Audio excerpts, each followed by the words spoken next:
जिए सिंध जिए लतीफ़ जिए लतीफ़ जी ॿोली।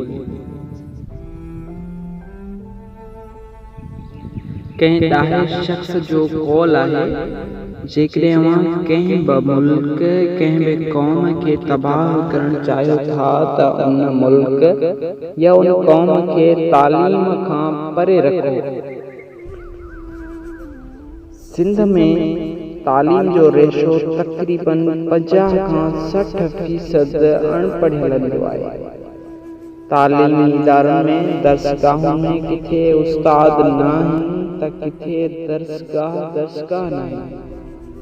अहिड़नि इदारनि में उस्ताद शागिर्द बुक ऐं किताबनि जी जॻह ते जानवर हूंदा त असांजे तालीम जो मयार छा हूंदो, अव्हां अंदाज़ो लॻाए सघो था। असांजा हुकुमरान असांजे क़ौम जा नौकर आहिनि। छा क़ौम जे नौकरनि जा ॿार अहिड़नि इदारनि में पढ़नि था? यकीनन न। अहिड़ा इदारा ऐं इहे इदारा फ़क़ति असांजे ग़रीब ॿारनि लाइ छो? जीजल सिंध जे मारूड़नि खे तालीम खां परे आख़िर छो? जीजल सिंध जे मारूड़नि खे बिजली गैस ऐं पाणी खां आख़िर परे छो? ऐं सिंध वासियो, जेसि ताईं अव्हां सुजाॻ न आहियो तेसि ताईं तब्दीली मुमकिन नाहे।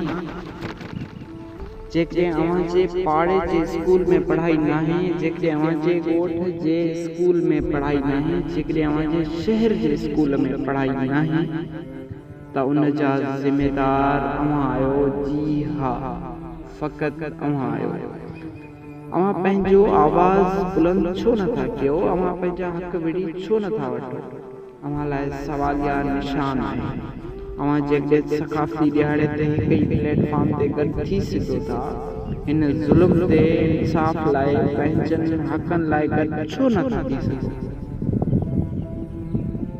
जागो सिंध वासियो, जागो। पंहिंजनि प्यारनि खे, पंहिंजनि ॿारनि खे तालीम ॾेई संवारियो। मैं डॉक्टर बनूंगी। मेरा नाम है श्याम है, मैं फौजी बनूंगा। मेरा नाम हिना है, मैं टीचर बनूंगी। मेरा नाम अज़ुमा है, मैं डॉक्टर बनना चाहती हूँ।